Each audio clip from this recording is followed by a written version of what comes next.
If you genuinely enjoy being alone, not just tolerate it, but actually prefer it, there's a high chance you've been misunderstood your entire life. People assume you're lonely, that something is missing, that deep down you must be unhappy. Because in a world that constantly celebrates connection, being alone looks like a problem. But what if it isn't? What if your desire for solitude isn't a weakness, but a psychological advantage that most people never develop?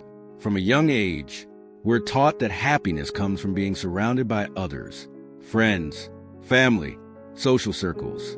And while connection is important, there's something rarely talked about, the ability to be alone without feeling empty. Because most people, they don't actually enjoy being alone. They escape it.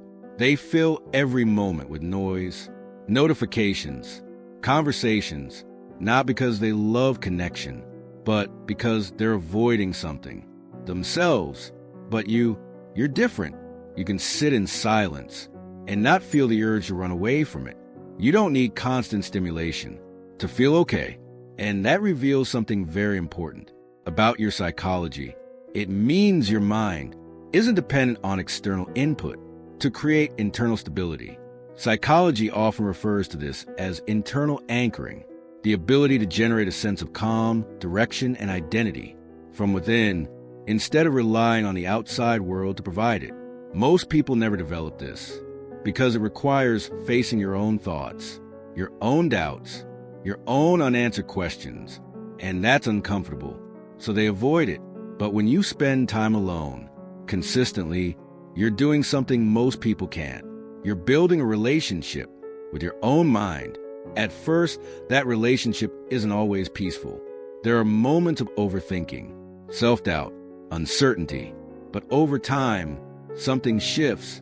The noise starts to settle. Your thoughts become clearer, more organized, more intentional. And slowly, you begin to understand yourself on a level that's hard to explain to others. This leads to the first hidden advantage of enjoying solitude, clarity. When you're constantly surrounded by people, your thoughts get mixed with theirs, their opinions, their expectations, their energy, and without realizing it, you start thinking in ways that aren't fully your own.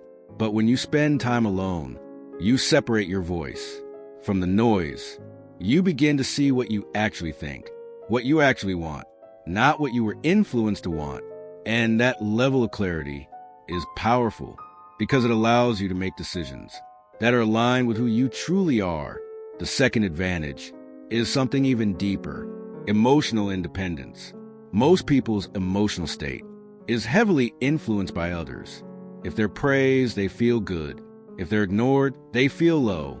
Their mood is constantly shifting based on external reactions. But when you enjoy being alone, you slowly detach from that cycle. You stop needing constant validation. You stop depending on others to feel okay. And instead, you learn how to regulate your emotions from within. That doesn't mean you don't care about people. It means your emotional foundation isn't controlled by them.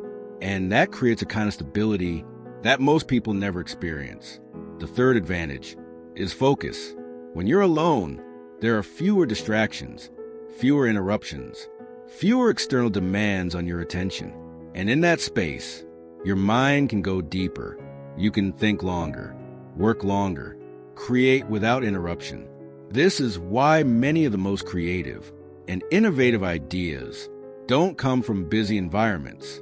They come from moments of isolation, moments where the mind is free to explore without limits. But there's another layer to this, something most people don't realize. Enjoying solitude doesn't just improve your thinking, it changes your identity. Because when you spend enough time alone, you stop defining yourself based on how others see you. You're not constantly adjusting your behavior to fit expectations.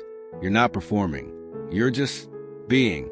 And that creates authenticity, a sense of self that isn't fragile, because it wasn't built on approval. It was built in silence. But here's the part most people get wrong. Enjoying solitude doesn't mean isolating yourself from the world. It doesn't mean avoiding connection or pushing people away. It means you're not dependent on it. You choose connection instead of needing it. And that changes everything. Because when you don't need people, your relationships become healthier, more genuine, less driven by fear or attachment. So if you're someone who enjoys being alone, who finds peace in your own company, who doesn't feel the constant need to be surrounded by others, there's nothing wrong with you. You're not missing out. You're developing something rare, something powerful, something that will give you clarity, stability, and depth in a world that is often chaotic and distracted. Because the truth is, most people are afraid of being alone. You're not. And that difference changes the way you think, the way you feel, and ultimately, the way you live your life. So maybe your solitude isn't something to fix.